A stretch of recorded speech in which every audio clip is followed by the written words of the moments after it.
Everyone, കഴിഞ്ഞ ക്ലാസ്സിൽ the best investment I ever made എന്ന ചാപ്റ്റർ കഴിഞ്ഞു. ഇനി അതിലെ ആക്ടിവിറ്റിയാണ് പഠിക്കാനുള്ളത്. ആക്ടിവിറ്റി നോക്കാം. അതിലെ let's revisit activity 1. How does the writer contrast the past and the present lifes of mister John? ജോണിൻ്റെ പാസ്റ്റ് ജീവിതവും പ്രസൻറ്റ് ജീവിതവും റൈറ്റർ എങ്ങനെയാണ് താരതമ്യപ്പെടുത്തിയത്? Pick out appropriate sentences. യോജിച്ച സെൻറ്റൻസുകൾ എടുക്കുക. എക്സ്പ്രഷൻസ്, സെൻറ്റൻസോ അല്ലെങ്കിൽ എക്സ്പ്രഷനുകളോ from the story and complete the following table.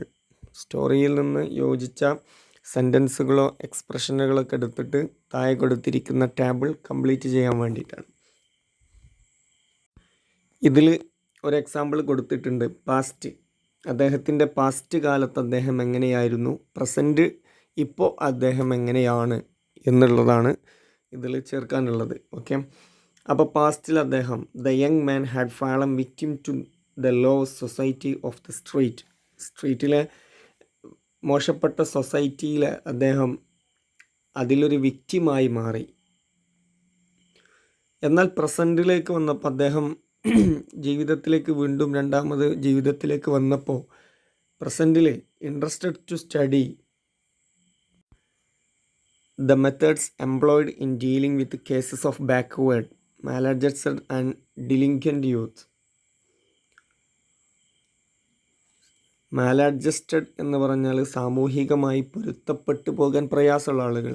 ഡിലിൻക്വൻ്റ് എന്ന് പറഞ്ഞാൽ കുറ്റവാസനയുള്ള യൂത്ത്. ഇവരെയൊക്കെ ബാക്ക്വേർഡായിട്ടുള്ള ആളുകളൊക്കെ പരിചരിക്കാൻ, അതിൻ്റെ മെത്തേഡുകൾ പഠിക്കാൻ അദ്ദേഹം വലിയ താല്പര്യം ഉണ്ടായിരുന്നു. പിന്നെ നമുക്കൊന്ന് he had made bad companion and began to bet on horses to taste pleasure for beyond his means. അദ്ദേഹം ബെറ്റ് വെക്കാൻ തുടങ്ങി. അതിന് ശേഷം അത് രണ്ടാമത് പാസ്റ്റ് കാലങ്ങളിൽ അദ്ദേഹം ബെറ്റ് വെക്കാൻ തുടങ്ങി. എന്നാൽ പ്രസൻറ്റിലേക്ക് വന്നപ്പോഴോ he and his wife have been active for the past 5 years in the field of youth welfare. Youth വെൽഫെയറിൽ ആ മേഖലയിൽ 15 വർഷത്തോളമായി അദ്ദേഹവും അദ്ദേഹത്തിൻ്റെ ഭാര്യയും സേവനം അനുഷ്ഠിച്ചു കൊണ്ടിരിക്കുകയാണ്, ആക്റ്റീവായിട്ട് പ്രവർത്തിച്ചു കൊണ്ടിരിക്കുകയാണ്. പിന്നെ അദ്ദേഹത്തിൻ്റെ പാസ്റ്റിൽ he lost all his small saving. അദ്ദേഹത്തിൻ്റെ എല്ലാ ചെറിയ സേവിങ്ങുകളും ഈ ബെറ്റ് വെക്കുന്നതിലൂടെ നഷ്ടപ്പെട്ടു പോയി. എന്നാൽ പ്രസൻറ്റിലോ വിസിറ്റ്സ് സെറ്റിൽമെൻറ്റ് ഹൗസസ് ഇൻ ന്യൂയോർക്കിലെ സെറ്റിൽമെൻറ്റ് ഹൗസുകൾ അദ്ദേഹം വിസിറ്റ് ചെയ്യാണ്. ഈ ആളുകളെ, യുവാക്കളെ പരിചരിക്കുന്ന പുതിയ മെത്തേഡുകൾ അന്വേഷിച്ച് പോവുകയാണ്. മറ്റ് രാജ്യങ്ങളിൽ എങ്ങനെയാണ് അവിടെ പരിചരിക്കുന്നത് എന്ന് അന്വേഷിച്ച് കണ്ടെത്തുകയാണ് പുതിയ പുതിയ ഐഡിയകൾ. അടുത്ത അദ്ദേഹത്തിൻ്റെ പാസ്റ്റിൽ he had taken a sum of money from the ഓഫീസിൽ നിന്ന് അദ്ദേഹം കുറച്ച് ക്യാഷ് എടുത്തു. എന്നാൽ പ്രസൻറ്റിലോ active in the field of youth welfare. അദ്ദേഹവും അദ്ദേഹത്തിൻ്റെ ഭാര്യയും യൂത്ത് വെൽഫെയർ, യുവാക്കളുടെ വെൽഫെയറിൽ വളരെ ആക്റ്റീവായിട്ട് പ്രവർത്തിക്കുന്നുണ്ട്. പിന്നെ പാസ്റ്റിലുള്ള ഒന്നാണ്, അദ്ദേഹം ആത്മഹത്യ ചെയ്യാൻ വേണ്ടിയിട്ട് ശ്രമിച്ചു. Shut himself in his room and turn on the gas. പക്ഷേ ഇപ്പോൾ അദ്ദേഹം ചാരിറ്റബിൾ ഓർഗനൈസേഷൻ്റെ ഡയറക്ടറായിട്ട് വർക്ക് ചെയ്യുകയാണ്. Works as the director of A charitable organisation. ഇങ്ങനെ നമുക്ക് പാസ്റ്റും പ്രസൻറ്റും, അദ്ദേഹത്തിൻ്റെ പാസ്റ്റ് കാലങ്ങളിൽ നടന്നത്, പ്രസൻറ്റ് ഇപ്പം നടന്നുകൊണ്ടിരിക്കുന്നത്, ഈ ഒരു രൂപത്തിൽ 2 കോളാക്കിയിട്ട് ഈ ടേബിൾ ഫില്ല് ചെയ്യാൻ വേണ്ടിയിട്ടാണ് ഒന്നാമത്തെ ആക്ടിവിറ്റി. ഇനി second activity. Do you think the title the best investment I ever made is appropriate to the story? ഈ സ്റ്റോറിക്ക് ഇത് യോജിച്ചതാണോ? The best investment I ever made എന്നുള്ള ടൈറ്റിൽ യോജിച്ചതാണോ? ആണെങ്കിൽ വൈ, എന്തുകൊണ്ട്? അല്ലെങ്കിൽ വൈ, എന്തുകൊണ്ട്? Consider the following questions. താഴെ നൽകിയിരിക്കുന്ന ചോദ്യങ്ങളൊന്ന് പരിഗണിക്കുക. What does the word investment mean with special reference to the story? ഈ ഇൻവെസ്റ്റ്മെൻറ്റ് എന്ന വാക്കുകൊണ്ട് എന്താണ് ഇതിൽ സ്പെഷ്യലായിട്ട് അർത്ഥമാക്കുന്നത്? What are the other meaning of the word investment? Investment എന്നുള്ളതിൻ്റെ മറ്റ് അർത്ഥങ്ങൾ എന്തെല്ലാമാണ്? What does the narrator describe his investment the best? Narrator അദ്ദേഹത്തിൻ്റെ ഇൻവെസ്റ്റ്മെൻ്റ് ആണ് ബെസ്റ്റ് എന്ന് പറഞ്ഞല്ലോ, അതെന്തുകൊണ്ടാണ്? Discuss in group and make a brief presentation before the class.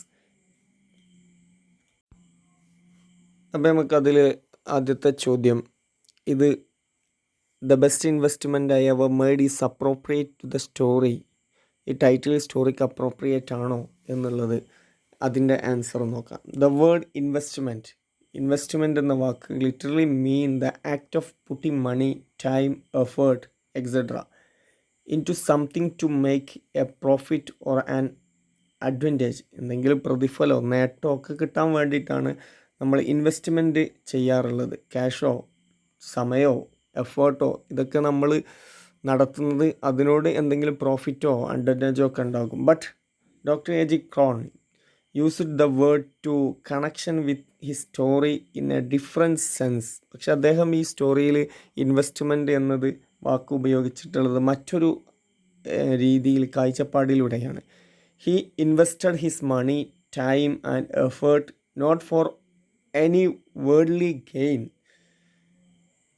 He intended only to help a poor young man. എന്തെങ്കിലും ലോകത്തുള്ള നേട്ടം, ഇവിടെ ഉള്ള നേട്ടങ്ങൾ കിട്ടാൻ വേണ്ടിയിട്ടല്ല അദ്ദേഹം അത് ചിലവാക്കിയിട്ടുള്ളത്, ഒരു പാവപ്പെട്ട മനുഷ്യനെ സഹായിക്കാൻ വേണ്ടിയിട്ടാണ്. His timely help changed the young man's life and he become later A great social work. അദ്ദേഹത്തിൻ്റെ ആ സമയത്തുള്ള സഹായം, ആ ടൈമിങ്ങിലുള്ള സഹായം, അത് ആ മനുഷ്യനെ പുതിയൊരു ജീവിതത്തിലേക്ക് കൊണ്ടുവന്നു. Thus his investment turn out to be the best investment he ever made in his life by bringing good result both to the young man and to the society. അദ്ദേഹം ആ ചെലവാക്കിയതിലൂടെ പുതിയൊരു വലിയൊരു നേട്ടമാണ് അദ്ദേഹത്തിനും സൊസൈറ്റിക്കും അതുകൊണ്ട് ലഭിച്ചിട്ടുള്ളത്. കാരണം ഇദ്ദേഹം ഉഷാറായി എന്ന് മാത്രമല്ല, അദ്ദേഹം കാരണത്താൽ കുറേ യുവാക്കൾ അദ്ദേഹം ഉഷാറാക്കിക്കൊണ്ടിരിക്കുന്നു എന്നുള്ളത് കൂടി ഇതിൽ നിന്ന് ലഭിക്കും. So we can say for certain that the title the best investment I ever made is very apt and appropriate to the theme of the story. ഈ സ്റ്റോറിയുടെ തീമിനോട് ഏറ്റവും യോജിച്ചത് തന്നെയാണ് ഈ പദം, ഇൻവെസ്റ്റ്മെൻറ്റ് എന്ന പദം എന്നുള്ളത് നമുക്ക് ഇതിൽ നിന്നും മനസ്സിലാക്കാൻ കഴിയും. ഇനി activity 3, read the following description from the story. സ്റ്റോറിയിൽ നിന്നുള്ള ഒരു ഡിസ്ക്രിപ്ഷനാണ് ഇവിടെ നൽകിയിരിക്കുന്നത്. ജോണിനെ കുറിച്ചുള്ള ഒരു description. He was in his early 40s, rather short in build, with a fair complexion and clear blue eyes. His thin hair had begun to recede from his forehead. His dark suit, sober tie, and rimless spectacles gave evidence of a serious and reserved disposition. ഇത് അദ്ദേഹത്തെക്കുറിച്ചുള്ളൊരു ചെറിയ ഡിസ്ക്രിപ്ഷനാണ്. How does Cronin describe the general appearance of mister John? അതുപോലെ തന്നെ what are the words with the author uses to describe his the hair, eyes and complexion of mister John? ജോണിൻ്റെ മുടി, കണ്ണ്, തൊലി നിറം ഇതൊക്കെ വിശദീകരിക്കാൻ വേണ്ടി എന്തൊക്കെ വാക്കുകളാണ് ഉപയോഗിച്ചിട്ടുള്ളത്? എന്തൊക്കെ വാക്കുകളാണ്? അദ്ദേഹത്തിൻ്റെ തൊലി നിറം ഫെയർ, ഐസിനെ കുറിച്ച് ക്ലിയർ ബ്ലൂ, ഹെയർ തിൻ. ഇവിടെ now read the details given about the person show in the pictures. ഒരു പിക്ചർ കൊടുത്തിട്ടുണ്ട്, അവരുടെ ഡീറ്റെയിൽസും അതിന് നേരെ നൽകിയിരിക്കുന്നു. ഒരു പിക്ചർ, ആദ്യത്തെ പിക്ചർ കണ്ടില്ലേ നിങ്ങൾ? ആ പിക്ചറിൽ he was A very old, നല്ല പ്രായമുള്ള ആളാണ്. ഷ്രിവിൽഡ്, തൊലിയൊക്കെ ചുക്കിച്ചുളിഞ്ഞ മനുഷ്യനാണ്. ഹൂസ് വില്ലേനിയസ് ലുക്കിംഗ്, ഒരു വില്ലൻ്റെ ലുക്കുണ്ട് കണ്ടാൽ തന്നെ അല്ലേ. And repulsive face was obscured by a quantity of matted red hair. അദ്ദേഹത്തിൻ്റെ ആ ജട കുത്തിയ മുടി, ചുവന്ന മുടി, മുഖത്ത് നിന്ന് എന്തൊക്കെ മറക്കപ്പെട്ടിട്ടുണ്ട്. ഈ ഒരു രൂപത്തിലാണ് അദ്ദേഹത്തെ കാണപ്പെടുന്നത്. എന്നാൽ അടിയിലുള്ള ഒരു next photo, her face is cheerful, നല്ല ഹാപ്പി ആയിട്ടുള്ള മുഖമാണ്. ആൻഡ് റാഡിയൻറ്റ്, നല്ല തിളക്കമുണ്ട്. She has a board forehead which is partially hidden by tresses of golden hair. ആ സ്വർണ്ണ നിറത്തിലുള്ള മുടി മുഖത്തിൻ്റെ നെറ്റിയുടെ ഒരു വിശാലമായ നെറ്റിയുടെ ഒരു ഭാഗം മറച്ചിട്ടുണ്ട്. Her blue eyes look keen and searching for clues to her next story. Her long nose is another prominent feature of her face. ആ നീണ്ട മൂക്കൊക്കെ ഒരു മുഖത്തിൻ്റെ വലിയൊരു ഭംഗിയാണ്. Her smile is warm and pleasant. അവളുടെ ചിരി ഊഷ്മളവും സന്തോഷവുമാണ്. ഇതിപ്പോൾ 2 ചിത്രങ്ങളെക്കുറിച്ച് നൽകിയിരിക്കുന്നതാണ്.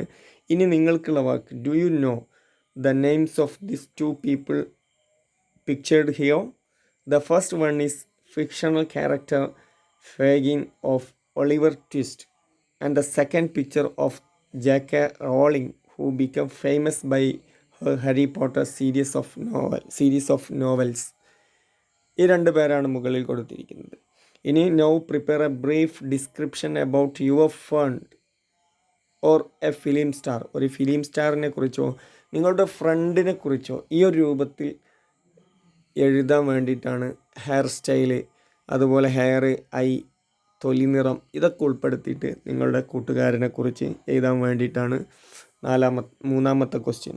ഇനി ആക്ടിവിറ്റി 4 നോക്കുക. From a state of loss and despair. നഷ്ടത്തിൻ്റെയും നിരാശയുടെയും അവസ്ഥയിൽ നിന്ന് John came to a life of success and joy. സന്തോഷത്തിൻ്റെയും വിജയത്തിൻ്റെയും ജീവിതത്തിലേക്ക് കടന്നു വന്നു. He intervened wholeheartedly to bring about a change in the miserable life of many young men. അദ്ദേഹം ഇടപെട്ട് പൂർണ്ണ മനസ്സോടുകൂടി ധാരാളം പ്രയാസം അനുഭവിക്കുന്ന ആളുകളുടെ ജീവിതം മാറ്റിമറിച്ചിട്ടുണ്ട്. What lesson do we learn from the eventful life of John. ജോണിൻ്റെ ഈ സംഭവ ബഹുലമായ ജീവിതത്തിൽ നിന്ന് നമുക്ക് എന്ത് പാഠമാണുള്ളത്? ചർച്ച ചെയ്യുക. In the light of the discussion, ചർച്ചയുടെ വെളിച്ചത്തിൽ prepare A speech on the topic. വിഷയത്തിൽ നൽകുന്ന വിഷയത്തെക്കുറിച്ച് നിങ്ങളൊരു പ്രസംഗം തയ്യാറാക്കുക. എന്താണ് വിഷയം? Self help is the best help. സ്വയം സഹായമാണ് ഏറ്റവും നല്ല സഹായം. ഈ വിഷയത്തെക്കുറിച്ചിട്ട് പ്രസംഗം തയ്യാറാക്കാൻ വേണ്ടിയിട്ടാണ്. അപ്പോൾ ഒരു 1.5 പേജിൽ കുറയാത്തൊരു പ്രസംഗം ഈ വിഷയത്തെക്കുറിച്ച് തയ്യാറാക്കുക. തുടക്കം പ്രസംഗമാകുമ്പോൾ അതിൽ നല്ലൊരു തുടക്കം വേണം. തുടക്കം അവിടെ ഒരുമിച്ച് കൂടിയ ആളുകളെ അഭിസംബോധന ചെയ്ത് തുടങ്ങുക. വിഷയം ധരിപ്പിക്കുക. എന്നിട്ട് പ്രസംഗം പറയുക. അതുപോലെ തന്നെ അതിന് നല്ലൊരു കൺക്ലൂഷനും ചേർക്കുക. അപ്പോൾ 1.5 പേജിൽ കുറയാതെ എല്ലാ ആളുകളും ഒരു പ്രസംഗം എഴുതിയിട്ട് എനിക്ക് വിട്ടു തരികയും ചെയ്യാം. Okay, thank you very much.